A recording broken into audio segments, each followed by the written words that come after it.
Recording.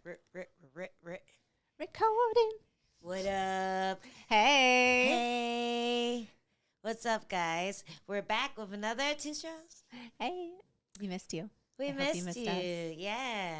And we are back with our little breakdown. Oh, there we go. With our little breakdown of UFC Saudi Arabia. I know. Crazy. First fight ever without ring card girls. Oh, man. I didn't even notice. I'm not even sure women were allowed in the arena. Oh, to my be honest. God. Well, I did notice that there were women in the first row. And I was like, oh, how progressive. Wow. Times have changed. Yeah. I mean, I was going to talk about it later, but maybe we could jump right into that little speech that happened at the end of the show with Dana and I think it was John Anik and the guy who made it all happen. Oh, okay. So I missed this. Oh, you missed it. So it's storytelling time. Okay. Go ahead. I got my wine. So I got to find out his name, but the guy who basically brought UFC to Saudi Arabia. The Prince, the King. The Prince, the King, the King's associate, the guy who's in charge of sports stuff, sports outreach or whatever. Yeah. He had a little powwow with Dana White, who looked like he was being held hostage a little bit. Oh, did he? And they were talking about how big the show was, how he wants to come back to Saudi Arabia either early next year or later this year. And he wants the show to be even bigger. This time it was, I think, 20 or 12,000 people arena. Next time he wants it to be 30,000. And he wants women on the card. No. He specified, Stop specifically it. asked for women on the card. So this guy is trying to, he's trying to make some moves. Okay. He's trying to be different. And he asked for not one, but two power slaps. No way. He wants two of them. Wow. Is this the same guy that's putting on all of the boxing cards? Because boxing is big in Saudi Arabia. It must recently. be because they're really reaching out and getting all these huge stars to come through. They had that big thing where they had all the old boxers, new boxers, big stars. They had what's his name? Ronaldo. The soccer player. The soccer player. Yes. That guy, he was there. Super famous one that I don't know because I don't follow real sports. Yeah, I think it might be him. I'm going to have to look it up. But it was definitely successful according to him.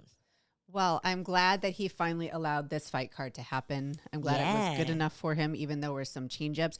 I was worried because there were some, the main event ended up getting a little shaken up, as did most of the UFC 303 card happen. We'll talk about that later. But I was wondering if he would be like, you know what, never mind. I know. If these fights that were supposed to happen aren't happening, I'm just going to, throw it out and try again. Yeah, but people were really stoked when Whittaker went out and did his thing, which I wasn't I wasn't sure about because I'm like, that might be their homeboy, and then he just went and stunned it on them. But people were just excited to be there, excited to be part of it. Whittaker got a hero's welcome after that big KO. Dude, how can you not root for Bobby Knuckles? No, how can you not? Guy. He is I feel like he's everybody's favorite fighter. I know he's not, but still, he should be. He should be. He's just awesome. I think he's a great representation of the sport, of being a champion, reinvention. I'm always rooting for him. I love it. Yeah, same. So that was a pretty big deal, him taking that fight. Short notice. The guy, he wasn't as experienced when it comes to UFC level opponents, but he's still a scary guy.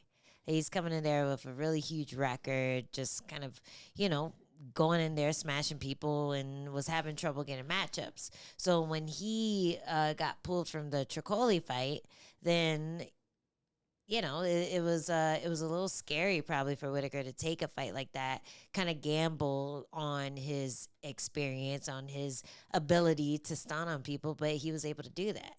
Yeah, there really wasn't on paper, yes, it was going to be a tricky fight. Everybody was talking about the mystery of his opponent, just because, we don't know what he's been working on or, anything like that. The evolution of him as a young fighter, I think that's always a dangerous place to be, especially going against a vet. Yeah. They can throw surprises at you, but Whittaker stepped in, showed his professionalism, showed that he's sharp and ready to take on any challenge and that he's been in there with the best. So it was really cool just to see him really shut down the offense very quickly. Yeah, for sure. Let me see. Who is the guy who, I want to get his name. General Entertainment Authority, Turki Al-Sheikh. That is quite a name. Yeah, the Saudi Arabian chairman of the General Entertainment Authority, Turki Al-Sheikh. I think that's his whole name. That is on his business card. Wow. When you shake his hand, look him in the eye and say all of that without looking. Yeah. Your cheat sheet. It's a really long business card. Yes. Yeah, he was the guy who was shadow boxing in between fights on the thing. He was the only celebrity shown in the audience because I guess that's all you need, You know what? It was his moment. I'm glad that he got, a little bit of time in the spotlight for all of his efforts and work. Yeah. Good for him. Yeah, good for you. Hopefully we get this progressive thinking going in Saudi Arabia, and we'll be able to have more women doing stuff out there too. I mean, it was kind of cool because they had a WWE thing the day before, I think, and they showed clips of it, and there were chicks doing stuff. Yeah. They had a lot more clothes on than they usually do, but they were there. They had a wetsuit, didn't they? It was a fancy wetsuit. It had sequins. Listen, I really like that. I like the progressiveness. Yeah. I like that, they're willing to, be progressive and integrate, sports and all these things that they probably maybe wouldn't normally do. I think it's very new. I think it's awesome. Yeah. No, good for them. So going back to the actual card, we already talked about Bobby Knuckles and his big thing. I mean, I was just really impressed with everything that he did in there, from the way that he caught him with that punch to the follow-up. And then to get in and out so unscathed like that. That's something that he hasn't been able to experience in a long time, just because he's been fighting the best of the best. Yes. So I'm excited about him possibly being an alternate. I know. What a storybook kind of ending that would be. What how if? Climatic. Yes. Yeah, what if? I mean, I do like my Africa versus Africa storyline, but I'll settle for a Bobby Knuckles Rise to Shine. I'll settle for it too. I'm you good prefer for that. it. Yeah. I do. Yeah. He's the best. I like it. I'm all for a build up. This is it's like a boiling pot with a bunch of angry crabs in there. Just fighting each other tooth and nail. Just tearing each other's claws off. Exactly. But it's blue crab versus red crab in this case. Oh shit. To the death. Must die. Yeah, I'm really excited for Perth though, especially if he's gonna be on it. But whether their fights excited you on this card? Well, I think going off of the main event and then our you okay? Lost my okay, coaster. At least okay. We can lose a coaster. We cannot lose a drink. No, we cannot. Never. So you just mentioned Trocolli was previously supposed to fight Aliskerov. And I think we need to just acknowledge the crazy journey that Trocolli had on the way to fight night in Saudi Arabia. Yeah. So he took on a Magomedov. This is not the wrestling type of Magomedov, though. He is he only does defensive wrestling. He likes to showcase lots of kicks and strikes. And he likes to share his striking ability. Oh, shoot. That was a good one. Well done. But this guy got so Saudi Arabia is 11 hours ahead of the U.S. or, West Coast U.S. because he was in Las Vegas. He was supposed to fight. His fight got moved, so he was hoping for a quick turnaround. Well, no quicker than a day's notice. So he was literally on his way home. They told him to jump on a plane. He took an 11-hour flight to Turkey trying to cut weight. It wasn't working. He got in Saudi Arabia. He cut all of the weight. I think he was at 200 at that point or something, man. From what I read, what I remember reading. Oof. And that's a hell of a turnaround. Crazy that he made that weight. Kelvin Gastelum, maybe could take a note or two from him. We'll talk about that later. But yeah, he showed up on a moment's notice. Yeah. And he did his best. He looked really, really flat. He has a huge frame. It was a really tough weight cut in, basically 24 hours plus travel. That is so taxing on the body. But I mean, I commend him for, stepping up on that kind of notice and, trying. I mean, those first 30 seconds to a minute, I was a little worried for Shara. I was a little worried for him. I was like, you better use your Magomedov and change levels because this isn't looking so great right now. But then as Trocolli started to wear it down, I do feel like Goddard was really inserting himself in this fight because the moment the fight changed was when he separated them from the fence. Well, that was in the first round. But what happened to the second round where he should have taken a point away? I know. So you separate somebody from the fence for cage grabbing. It wasn't really visible. It wasn't even that bad. Yeah, it wasn't visible. They were flirting with the fence. They were like, hey, how are you? It was just, it was like when someone posts on someone's face and you're like, watch out for the eyes. But it didn't really go in the eye. It was just, your finger happens to be next to the eye. That's kind of, that's how he was with the links to the fence. His hand was here, but it didn't go in the fence rink. It was just there around the fence link. It's like when a cat retracts its claws, it's like, I could. Yeah. But Shara, boy, when he hit that takedown, when Trocolli hit that takedown on him, he grabbed the links. He grabbed the decal on the corner. He almost ripped that thing off. Whoa. He grabbed everything he could. If the ref was there, he would have grabbed his shirt, too, in order not to fall over. And he didn't take a point. It would be hard to reset them. But he did not take a point, which I feel like would have been the most fair thing to do. He even properly warn him. Yeah. He was like, oh, I didn't see anything. Keep going. He was like, yeah, don't do that again. It was crazy. Yeah. It was crazy to go from the first round warning to the second round.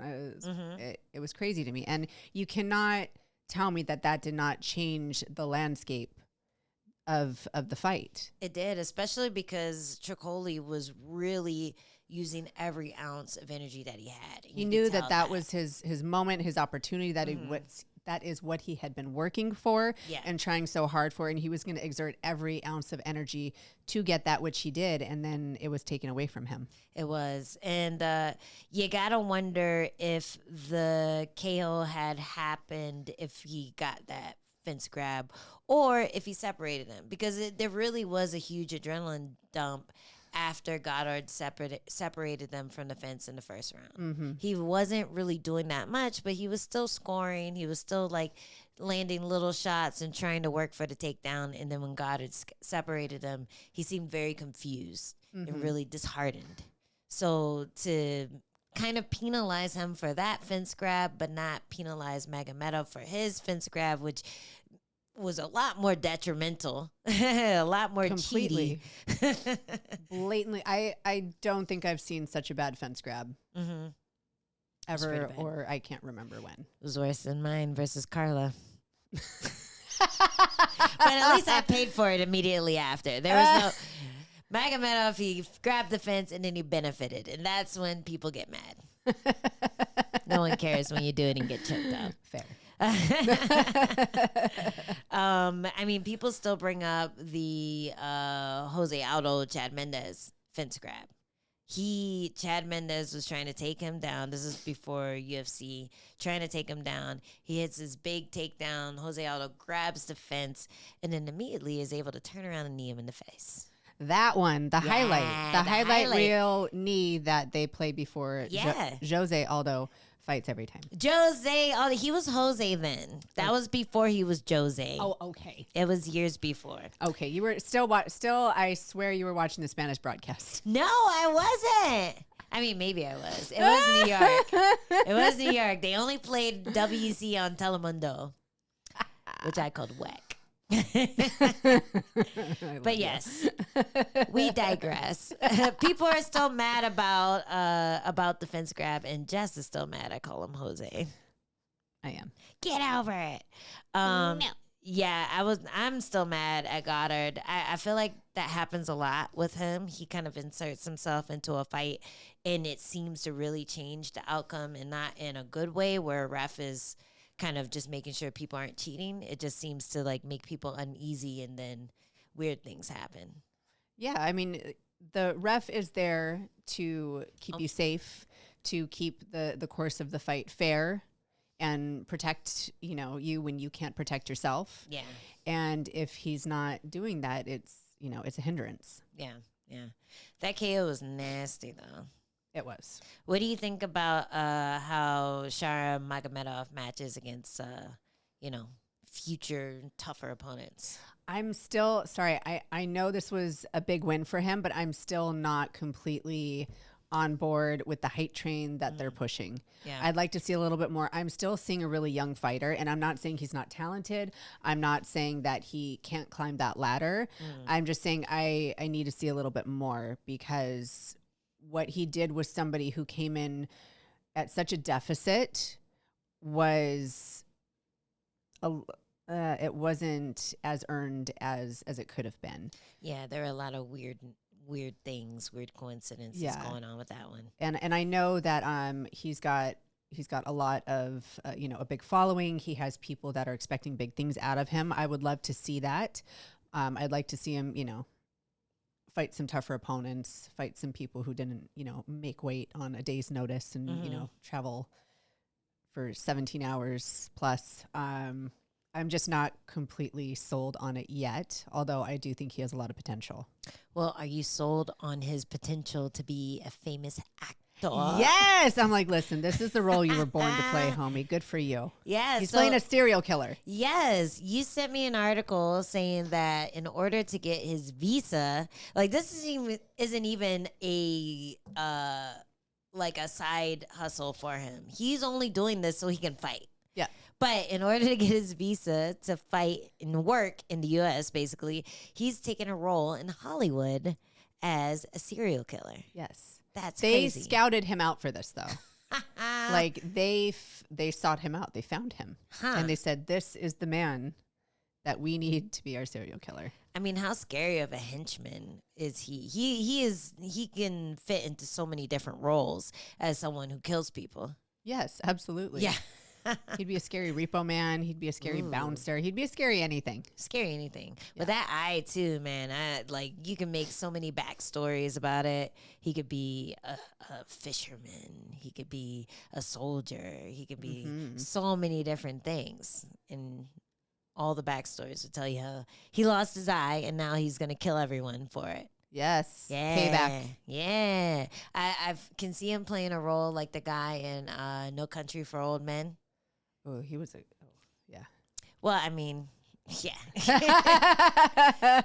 Not in a hot way, but like in a Sorry, I did get a little. I know, I'm like sorry. Oh, so you're into Shara now. Did Other, that description do it for you? Other one. Oh, okay. It's the vibe. It's the energy for me. We'll see. Maybe he might have some swag that we don't know about yet. Maybe. We haven't seen him at like a what is it? The pre-fight presser. We haven't seen him like showcase the personality yet. So get his little tuxedo on. Everyone looks good in a tuxedo. Let me tell you. A tuxedo and his bandana. You could put Back Hair Boy in the tuxedo, and I'd be dude. I'm okay. I love that the broadcast panel was getting so loose this fight night. They were lit. They were having fun. They were lit. They were like they were gal talking. Well, for sure.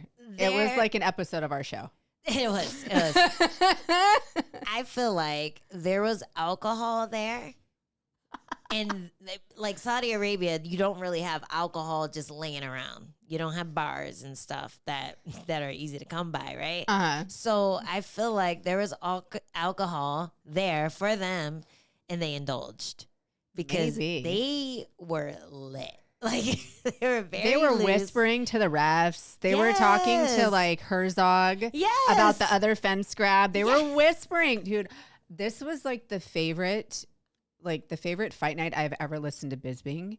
He was on a roll. And I mean, he's, normally he's good. Yeah. But it was just different last night. I loved him calling DC a snitch because as soon as DC started talking about the fence grab and he was whispering, I feel like Bisping stole the words out of my head. I'm like, why is he whispering? Like I started whispering, like, why is he whispering? And then Bisping said, why are you whispering? You have a microphone right in front of you, homie. He's like, oh, Herzog's right there. I don't want to change the outcome of the fight, but it's then he went into this whole rant about how DC was snitch. He was snitching on people grabbing fences, and I loved it. And Bisping at one point was sharing about like the ways that he cheated. He's like, oh yeah, I used to headbutt my, because there was a headbutt to the chest. Yeah. Which was shooken off, like that's a no-no, but it's very creative. I mean, it took me a long time, like after I was pro for a while, to know that headbutting the body was bad. I never thought about it. I'm like, oh, why not? We can punch the body. Why can't we headbutt the body? But it's illegal, which, okay, makes sense, I guess. Would hate for that headbutt to slip up to the face. But I'm like, why would you headbutt a body anyway? Like, what does that do? But it's illegal. Yes. Same with stomps to a grounded opponent. I thought, like, you could stomp something else as long as you're not stomping the head. But can't stomp the fingers, can't stomp the feet, not if they're grounded. Nope, not unless you're in a schoolyard or after school. Yeah, but it doesn't feel like it's that big of a deal, but it's illegal in MMA. They just like to do a general sweep, no stomping, just in case you decide to stomp on someone's skull because you thought it was legal. Like stomp on the toes. Yeah. I mean, it's What's fine, the right? difference if they're on the floor or not? You should be able to stomp on anything. I can up kick their face. It's just a different angle. It's fine. Exactly. The same with up kicks. Up kicks to someone on top of you. If their knee is down, you can't do it. Takes being there and doing it on accident sometimes to realize that that's bad. Whoops. I could up kick her a second ago. I didn't realize her knee went down. What's the difference? It's the same fucking kick. There's a lot of little weird gray areas that aren't actually gray, but people assume they are because it doesn't seem like that big of a deal. And Bisping was talking about his headbutts. It's amazing. Seriously, I was like, I mean, if I was not a fan of him before, I was definitely a fan after this. Well, I love when people, like every now and then DC will get a little candid about his towel grab. Now that he's retired, every now and then he'll just be like, yeah, blah, blah, blah, blah, and kind of talk about it like he knows that he cheated, but he's not really 100% admitting it. And I feel like whenever someone retires, a veteran like that does, and they're commentating, a lot of times little secrets slip out that you would only know if you trained with them. So I love it. Yes. We need more Saudi Arabia cards so we can see them get loose. And it's probably like 2 a.m. over there, right? Yeah, they might have been a little delirious too. They were just sleepy. They were vulnerable and let their guard down because they were tired and jet lagged. Oh my goodness. No, they were hilarious. I loved it. Yeah, I loved it every too. minute of it. Yeah, so that was really funny. I love that at one point you saw Jason Herzog look at them after he realized that they were talking shit, and he just smiled. He's a good sport. Everyone was loose that night. But someone who wasn't really able to get loose was Pavlovich when he fought Volkov. Volkov was styling on him in more ways than one. Not only during the round, but as he was sitting on the bench in between rounds, he was styling. I love it. How? Why? Look good, feel good, fight good, Angela. They had I've to have been talked saying about that. this. I've been saying this. That is so ridiculous. Okay, so in between the second and third round, Volkov is cruising so calmly that his corner takes out a little comb and fixes his hair to make sure disheveled. Yeah. Make sure it doesn't get in his eyes. I don't think it had anything to do with strategy. They were just making him look good on his way to the third round. I mean, he was making himself look good that fight, keeping that range, using that distance. He's finally learned how to like use his length, his body well. Yeah. That's why I was going for him in that fight. No, you see a lot of these guys who have just been around forever and just racking up wins, losing close decisions, not really getting messed up, but just like kind of losing every now and then, but racking up more and more experience. And people like him, like Blachowicz, like Glover Teixeira, eventually they rise to the top. So I feel like that could happen with Volkov. Mm-hmm. Yeah, but this was a really good fight because Pavlovich has been starching people. He's just been hurting people left and right, being able to overwhelm them, get them out of there in the first round. And you saw a huge dip in activity after that first round. Yes, as it does when somebody throws everything at you with the kitchen sink. Like that takes up a lot of energy. Plus it's, you've been traveling. It's really hot in Saudi Arabia. Like there's a lot of other factors that go into it, like little things that can just make small differences that end up adding up. But I just think that Volkov, who he's become as a fighter, and how he's, asserted himself in his last outings, I thought that he would be able to fend off the onslaught, the power shots for the first round at least. Yeah, and I thought Pavlovich was going to knock him out. I thought he was going to hit the button. So maybe a couple years ago. Yeah, maybe a couple years ago, yes, but Volkov has like really learned how to turn those punches over and like really capitalize on his body type. Yeah, so I want to figure out something that I can do in between rounds to really just show how calm, cool, and collected that I am. Okay, maybe we could get a little cocktail, a little shaker, a little shaker. Can I get a shaker with ice and like shake your drink and then pour it in for you? Yeah, it'll just be water, but you have a nice garnish on it. Yeah.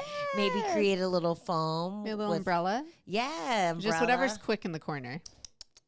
I can sip some lemonade, maybe. Man, yeah, there has to be something. Ooh, powder your nose. Oh, I love that. Maybe put some chapstick on too. Yeah, just like a little like balm, powder the nose, make sure you look good in the mirror. Okay.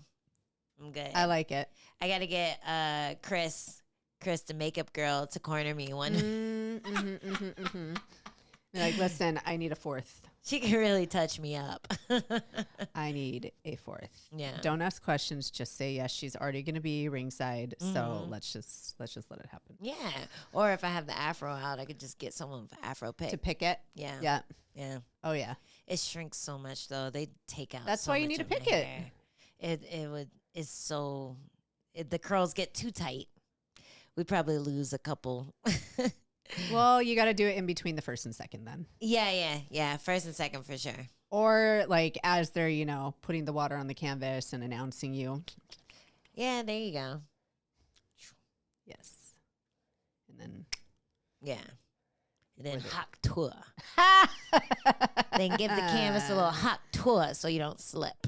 It's very slippery. You guys don't understand. Yeah. So in case you guys didn't get our little post. Which you're lame if you didn't get it. You're lame if you didn't get it. You're missing out. You got to watch every time someone goes into the cage. If they leave the camera on them long enough, the corner will feed them a little bit of water and you spit it out on the canvas right underneath your feet. So you rub it in. Yeah, you rub it in so your feet can get a little traction on that canvas because the canvas gets dry and slippery. Yes. They've tried everything. They've tried to make. I remember when we were in the Ultimate Fighter, they tried that spray foam stuff, which would get all over our bodies. Girl, I'm sure it was toxic. And it was really and it made me look ashy. If I was ashy, I look hella ashy afterwards because it was white. So it's just all over my beautiful brown complexion, making me look dusty and gross. Well, they, we were the guinea pigs that let them know that that wasn't going to work anymore. Yeah. It was could have gotten people's eyes, their lungs. Ugh. Like it was a liability waiting to happen. The asbestos of traction. Yes. But it is very slippery. I haven't even had that much wine. Damn. Slip some of that wine down your throat. I have been. That's why I just tripped over my tongue all over the place. Yeah, it's really slippery, and it's counter intuitive.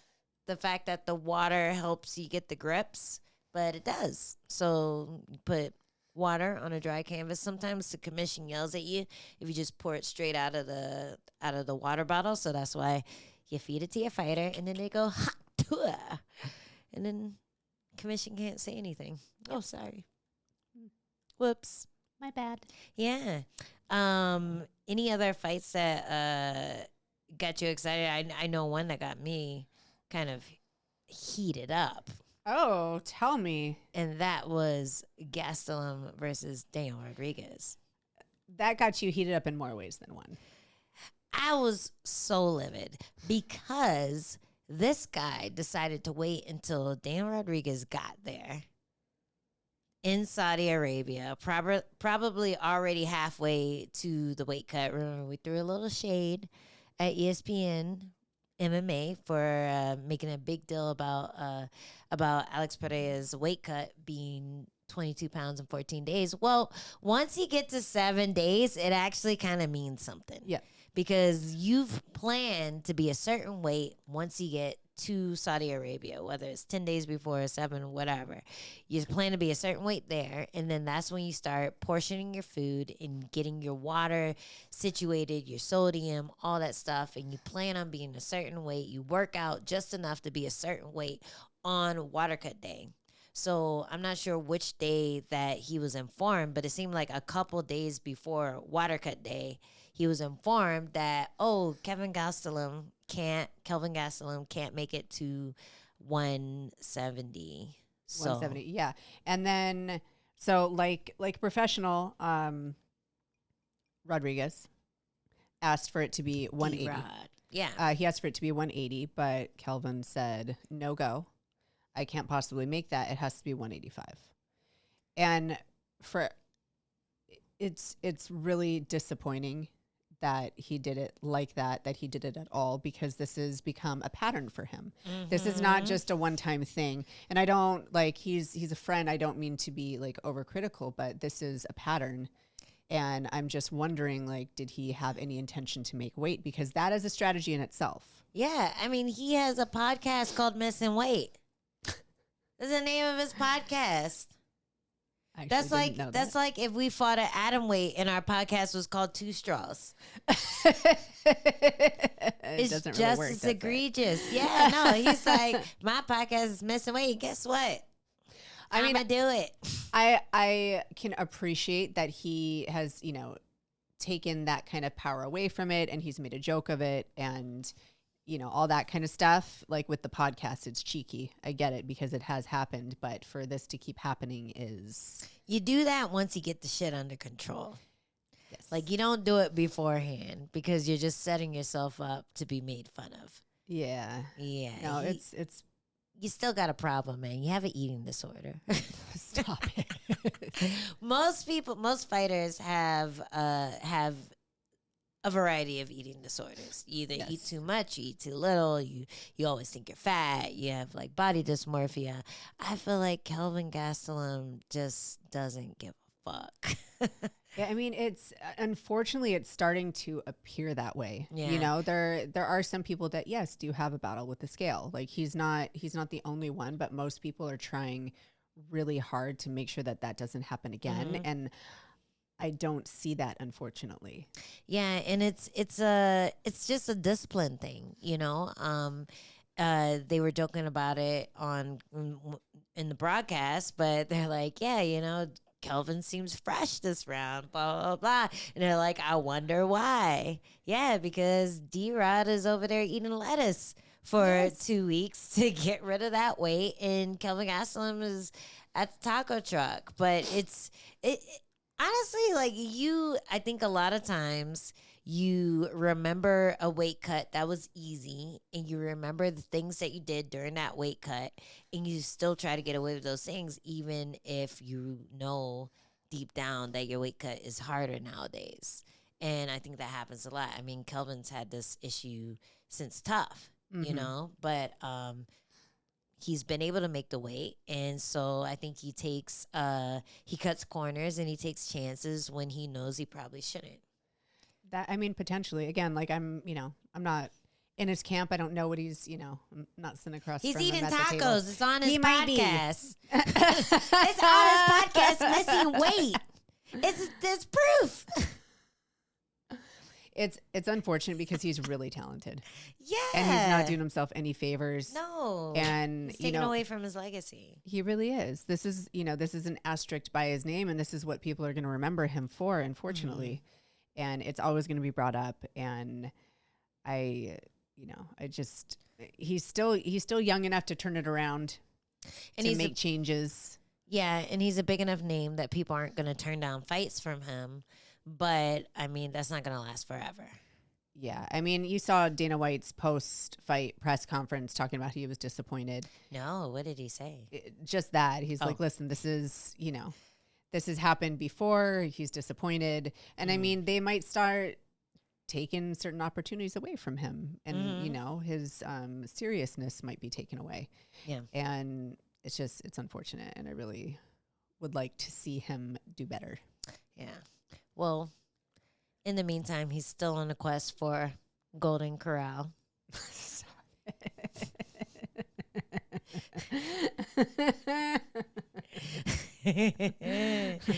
But until then, yeah, I don't know. The fight was pretty competitive until D-Rod started looking small. Yeah. And I think that's what I get mad about is when it's like the Trocolli one. It was competitive until you started seeing the things outside of the fight wearing on him. Yes. And that's how this one looked. It was competitive. And then, you just, Kelvin started wrestling, which is interesting. A little bit more oomph in the tank. Yeah, a little more push. And D-Rod doesn't like being on his back. He wastes a lot of energy down there. And this is, another thing. If you're fighting a grappler and you know that you get taken down and you have a hard time getting up, like these are things to focus on. Yeah. And I mean, guard puller for life. Like, I do not defend takedowns, and I probably should do better at learning. I get that it is challenging learning new skills at some points, but this is like a big thing in his game that he really needs to fix, because he is a great striker. Yeah. He is super talented, and he needs to be able to stay on his feet so that he can win the fights in the fashion that he wants to. Mm-hmm. I feel like Jamal Hill was onto a little something though. Oh, was he? D-Rod in the third round, he started doing? He started pulling up them shorts. Oh, the gangster came out. Yeah, in between, he dug deep. He was like, you know what?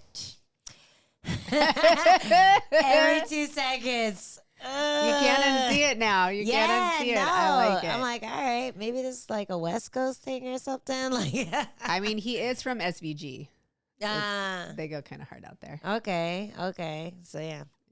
I mean, West Coast in Louisiana. Where's Poirier from? Louisiana, right? Louisiana, yeah. Yeah. I guess, yeah.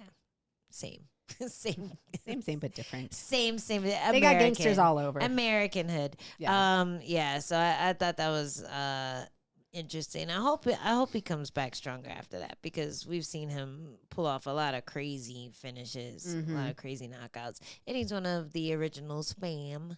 So hope to see him looking good next time. And Kelvin needs to stay off the weed too, because them munchies are gonna ruin your. That's got to be career. it, right? Yeah. Yeah. Don't get sponsored by Originals. Don't do it. It's bad. Oh my gosh. Well, another one that I was just kind of not upset about, but just like, holy crap, was the Johnny Walker fight. Man, this is kind of like the prime example of needing to take some time off after a bad KO. Because it's going to keep happening again. Yeah. He had a really bad knockout previously in his last outing to Ankalaev. Yeah. And it's good people that he's getting hurt against. Like, these are top 5 people. But if you're not letting your brain rest and you're not giving yourself your best chance and ability to execute your game plan and your skills, because he's talented. Yeah. And he's not really giving himself a chance. He's fighting kind of like a heavyweight. It's either he's going to knock somebody out or he's going to get knocked out bad. And he jumped right back into that fight. I'm looking at his Wikipedia now. He jumped right back into that Ankalaev fight after getting illegally kneed by him in October. In the desert. In the desert. He was in the desert. He was in the desert. Leave him alone. He answered the question properly. What are you doing, guys? He's in the desert. But yeah, he got kneed in the face in October of 2023. Jumps right back in against Magomed in January 2024. Like, this is not a lot of time. And then in June, which is less than 6 months later, he gets KO'd. Yeah. And they're like devastating fashion. They are like starch. Like, he gets laid out very badly. Yeah. And this is a prime example of like, you need to let your brain rest. Not only that, but he also cuts a ton of weight. He is huge. He is a heavyweight. Yeah. He seriously is. I think so. He's a heavyweight. And I feel like if he rested and maybe he went up a weight class, he would actually feel really good and he would have some success, like, because he's super talented. He's very unpredictable, fun to watch. Like, I feel like it could be a really short road, to the title there. I feel like the way that Walker fights, he's afraid to give up reach. I've noticed when he was fighting going backwards, the other night or last night, he doesn't do well if he doesn't know he can have reach, and his opponent just squished him back against the cage and he had nowhere to go. So he basically shortened his reach and his height and was just kind of a sitting duck for his opponent. Yeah. And he has like one of the smallest necks at light heavyweight that Leave him alone. Seen. He has a Jessica Penne neck. It is so small and spindly that I'm like, how the fuck do you have shoulders that broad? Bird-like. I too have a tremendous wingspan. He has the Earthworm Jim build. You remember? Stop it. Do you remember Earthworm Jim? Yes. And the suit with the little worm head? Yes. Leave him alone. He has that build. So I feel like he doesn't have enough musculature in his neck and his traps to keep himself from getting rattled when he gets hit. And the way that he reacts when he's trying to pull back too. That piano cat kind of defense where you just try to bring your head out of harm's way. Once the fence gets there, there's nowhere else to go. Yeah. So that's what a lot of people who are able to hurt him are able to do. They're able to back him up towards the fence, and then he can't pull away, so he gets caught with something coming around the bend. Yeah. And it happens frequently, like it does. If you're good enough to push him back, which a lot of people aren't. But if you're good enough to push him back, then you're able to score on him in that way. So that's why I feel like he might be hesitant going to heavyweight. But I do agree he might have a better chin at heavyweight. Potentially. Might have a bigger neck, too. That's right. He loses all of his weight. Oh. It's like us with our boobs and butt. He loses all his neck weight with that weight cut. 22 pounds of neck. Oh, man. Yeah, so I felt pretty bad for Johnny Walker with that one. And how did you feel about the stoppage? Because I know it was Herzog in there, and he just got put on the cross for his Cannonier fight. Yeah, so he did. He waited a little before he jumped in. And we were like, oh, my God. Like, this is not the time. Is this what would have happened to Jared? Stop it early. Jesus you were Christ. Right. You were right, Jason. You were right. Jesus Christ, get in there. You made a good decision doing it. It was only a half a second difference, too, because he landed that first punch and he goes down in that spladle position with his leg folded. Oh, my gosh. And Jason could have jumped in then, but literally half a second later, one more follow-up uppercut happened. And you're like, ah! Yeah. Too Please, much. please stop. Please stop. Children are watching. We're never coming back to Saudi Arabia. No, they loved it. My God. My Give her coaster- another one. My coaster hates this class. But yeah, Saudi Arabia was like, hit him again. Nah, it was a crazy looking knockout. It was very Mirko Krokop against Gabriel Gonzaga-esque. Oh. Yeah, I just remember. With the bent leg? With the bent leg. Yeah. And then poor Herb Dean was like, I What would have freaked out too, man. Yeah. Was that the one where he kind of lifted his leg up? Yeah, he dropped. Yeah. Ugh. Yeah, it was a bad one. He could have blown out his knee falling like that. Jeez. No, it was really bad. Makes you think that like every MMA fighter should just practice the death drop just in case, just to make sure your ligaments are able to take a flash knockdown. Next challenge, practicing death drops. We need some drag queens as coaches. Do you remember when we had that? It was for YouTube Red. Yeah. You, me, and Kat, and we went up against drag queens from RuPaul's Drag Race. That sounds so much raunchier than it actually was. Whenever I hear listen, there was a ranch and farm animals involved. That sounds worse. It was very wholesome.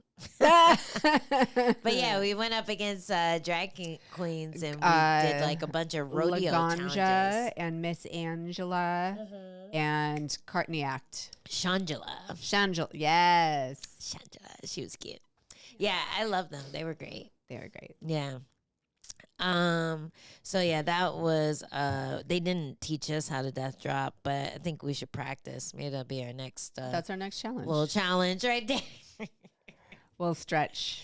I'm gonna need to get in a hot tub first. Make sure I don't pop anything. Yeah. Any other fights that really tickled your fancy on there? The Jared Gordon Haqparast one, I felt like that could have gone the other way. I feel like it potentially could have, and Jared Gordon was actually like in the hospital or on the way to the hospital saying the same thing. Oh yeah. He thought he won it. Yeah. Which I think he executed his game plan really well. Mm-hmm. Maybe he just needed some more damage. Yeah, I think he came out a lot nastier than he did in the Patty Pimblett one. Yeah. And that's the reason I feel for him, because that was another fight where he easily could have taken it on scorecards, but they gave it to the more popular fighter. Yeah. And I feel like the same thing happened with this one. They gave it to the person that's a little more popular, has a little more hype behind him. Looks like Kelvin Gastelum, with all the tacos. So, I don't know. I feel like he just keeps missing it by a very narrow margin. I feel like this time he tried harder, but he had a better opponent and was still able to come up short, even though it could have gone his way. Yeah, there's got to be, if you look at all of his previous fights, there's got to be the key to his victory, like somewhere in there, because he does what he does very well. He stifles people. He overpowers them. He's very grindy and just he's a great fighter. I just think there's something that he could add to his game. Maybe more strikes, maybe more knees, like just a little bit more of something to show the judges more damage. Yeah. Just like put a stamp on it. Yeah, just like get a little dig in one moment.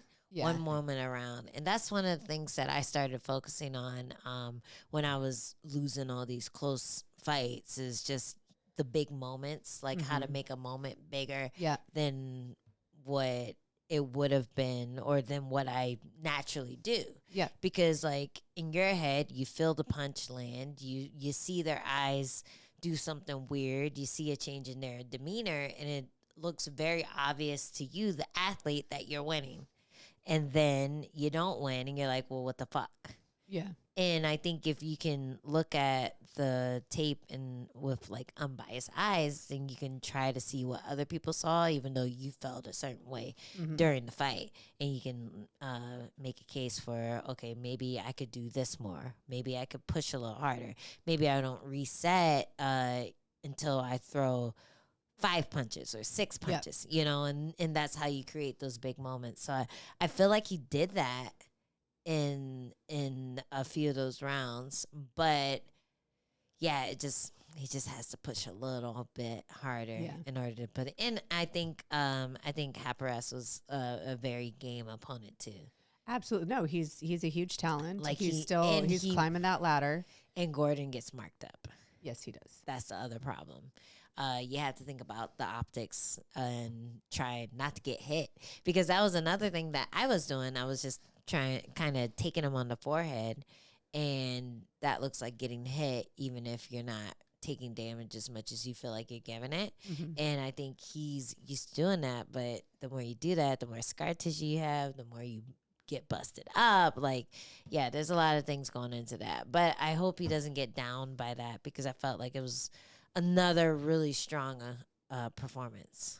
I think there are a lot of good takeaways. I think he did really well. I think people can argue his case for winning that fight, even though he didn't on the scorecards. Yeah, I think he's definitely a staple in the division. And I think there's definitely something that he can, learn from these past fights. And he just needs push a little bit more, like you were saying, a little bit more volume, maybe some more knees in the clinch. Let's get a little bit dirtier in those clinch positions, because he has people in, he has their back pushed against the cage. He takes them down. He does all the good things. Just push it a little bit more. Yeah, more damage. How did you feel about the Dalby FakHretdinov? FakHretdinov. FakHretdinov. Fuck me. Dalby and FakHretdinov. I was mad at that one too. We've talked about damage. In fights, scoring. Versus somebody who like pushes the takedown and stifles people. And in this case, this was Tisha versus Ricci. Yes, there was no damage done in those exchanges. When Dalby was taken down, he got up, and there was no damage done on FakHretdinov's. FakHretdinov. Fuck another FakHretdinov. Yeah, the Ov. Another Ov.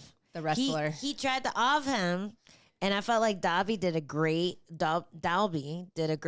job of not getting Ov'd, and they still Ov'd him on the scorecards. I know. And you know what? He's such a class act. He is. He is just... I just really like watching him and rooting for him. No, for sure. And I think he handled it very well. I think he executed a great game plan.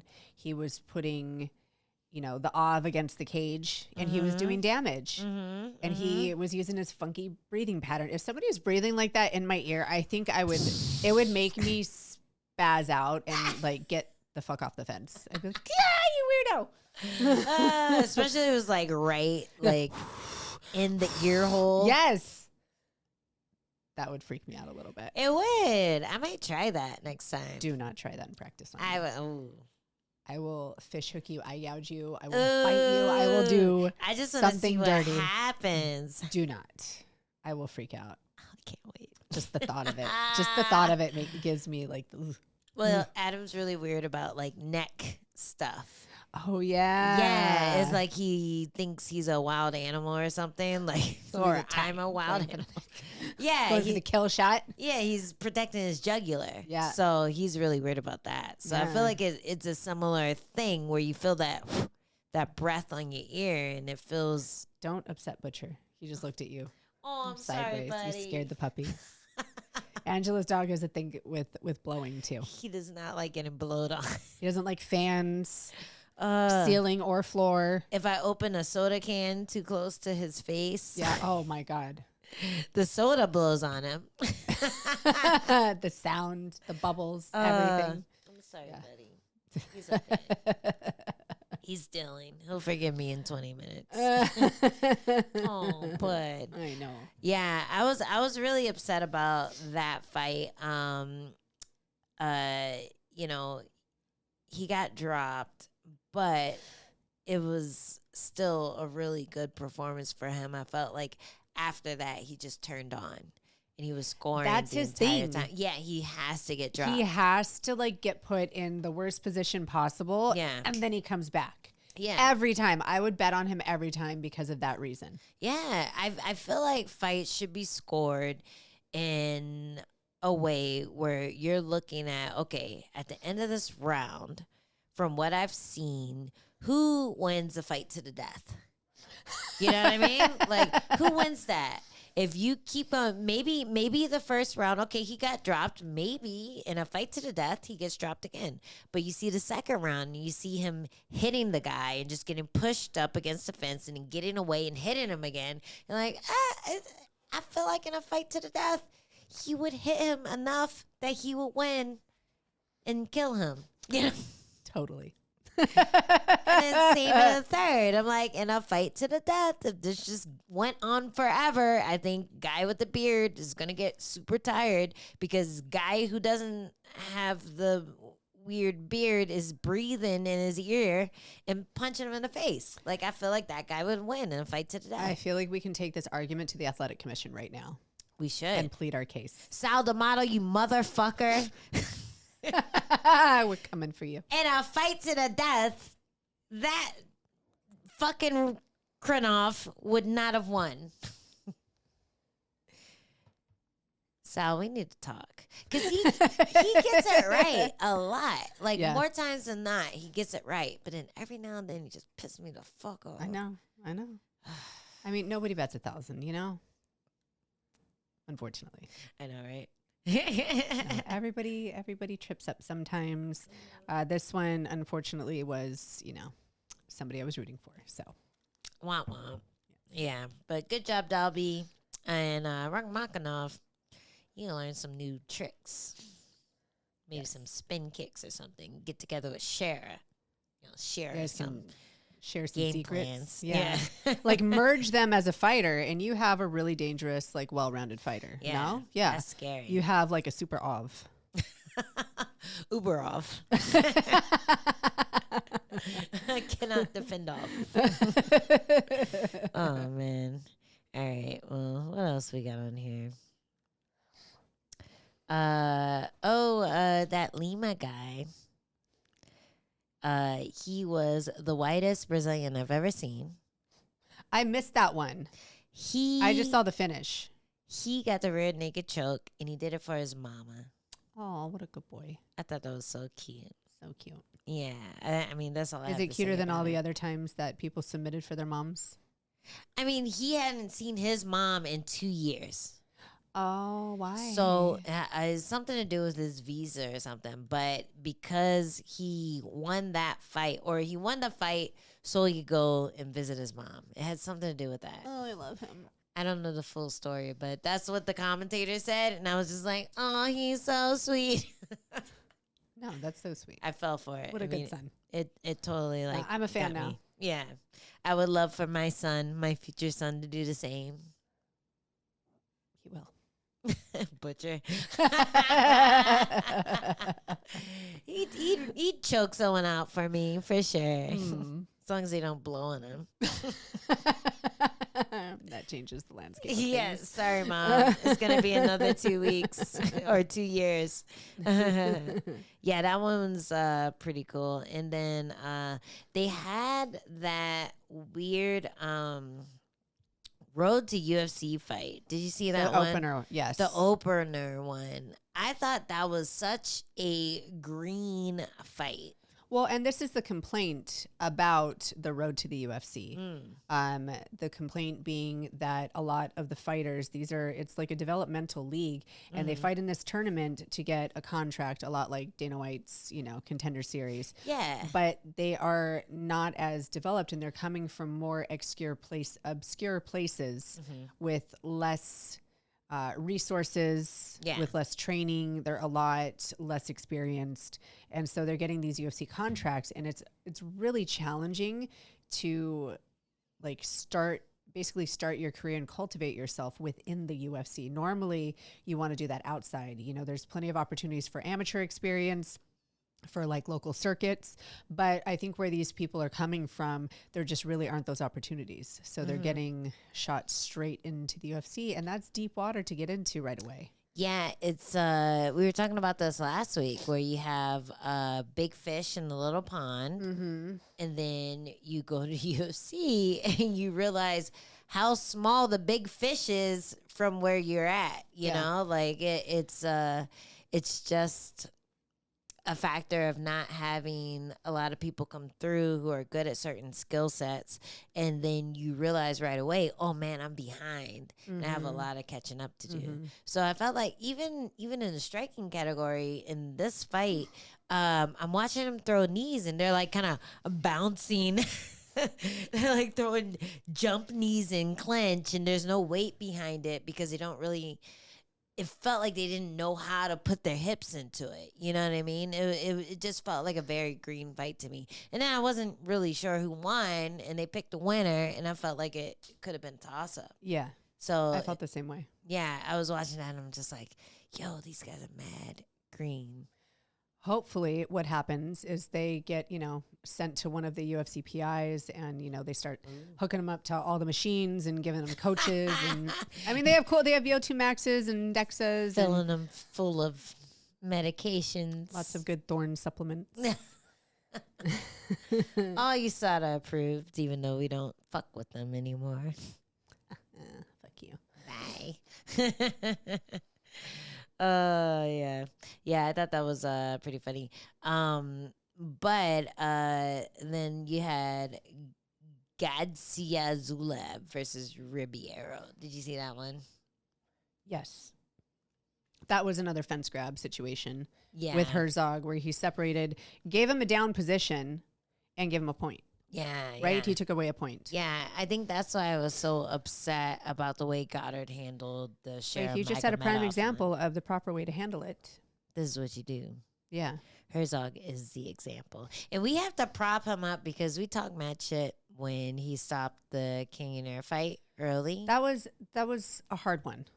But we have to prop up people when they do good things. Yes, I agree. I think that's really important. And Herzog really handled that well. Just got in there, took away it seemed awkward at the time, but in hindsight, I was happy that he did it that way. Yeah, if you were that fighter, if you were Ribeiro, and that happened to you in a fight, you would be thankful. Yeah. You'd be like, fuck yeah.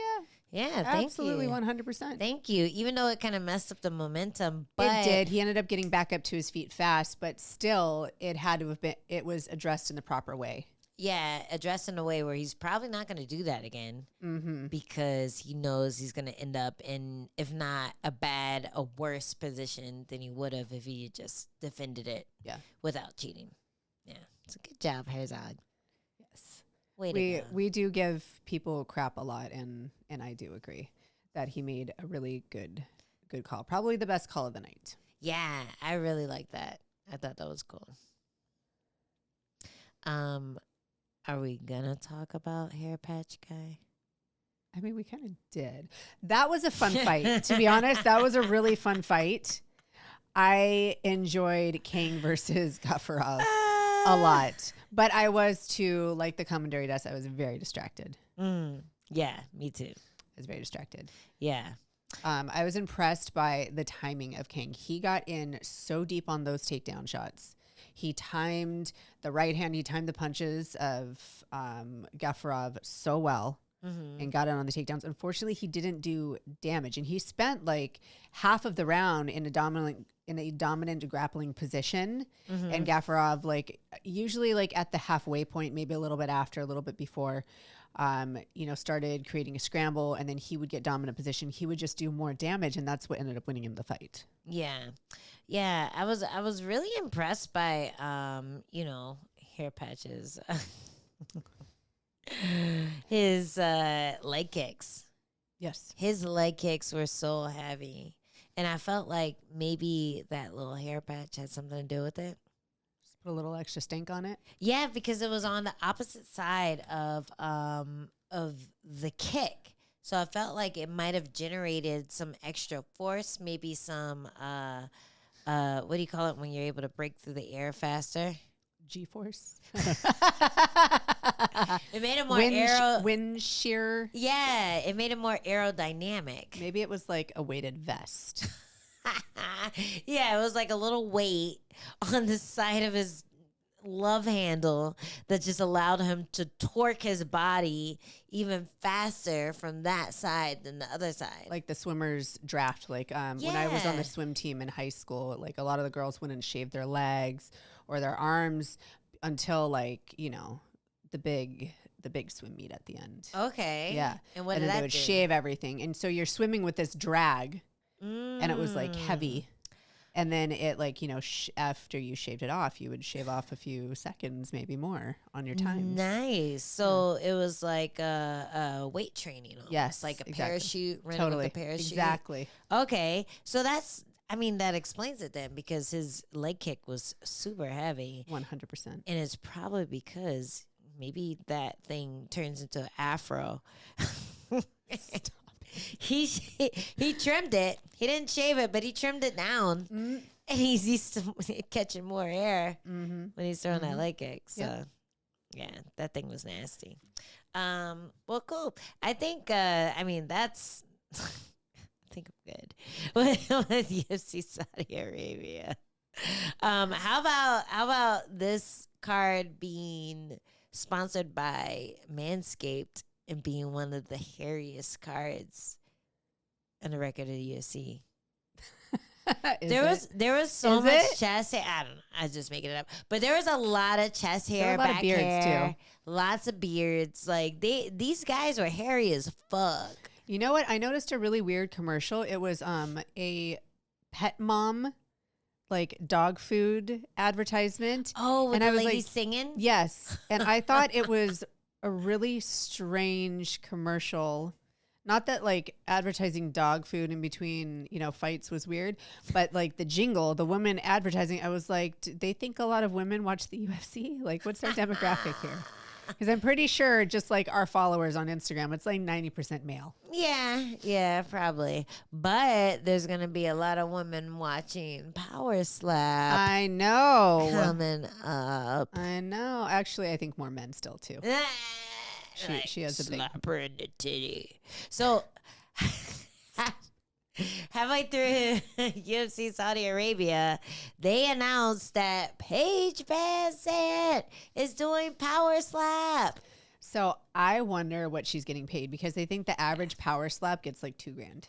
Yeah, she's definitely getting paid more than that. She's getting paid a lot. She has to be getting paid She a lot. has to be. I want to know. I'm so curious. I mean, Daniel Cormier was asking for tickets on broadcast, so I feel like the attendance for that Power Slap might be the highest grossing box office of the history of Power Slap.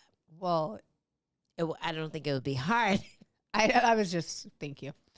I mean, but if you listen to, if you look on like their social media followers, if you listen to the numbers that are being told, You sound very skeptical. I am, but I think they'll release the numbers for this one. Okay, yeah, I'm excited about it. I want to hear. It's interesting. It is. I would go to this. I would Yeah. I would watch her slap and get slapped. Yeah, For sure. I would love to see Paige VanZant get slapped. Stop it. And slap back. Yes. Want to see what she gives her back. Yeah. Yeah. I still stand by the fact that Power Slap requires no skill. And I think there's a little science involved. there's a tiny bit of Physics. skill. Okay, there's physics involved. There's natural ability.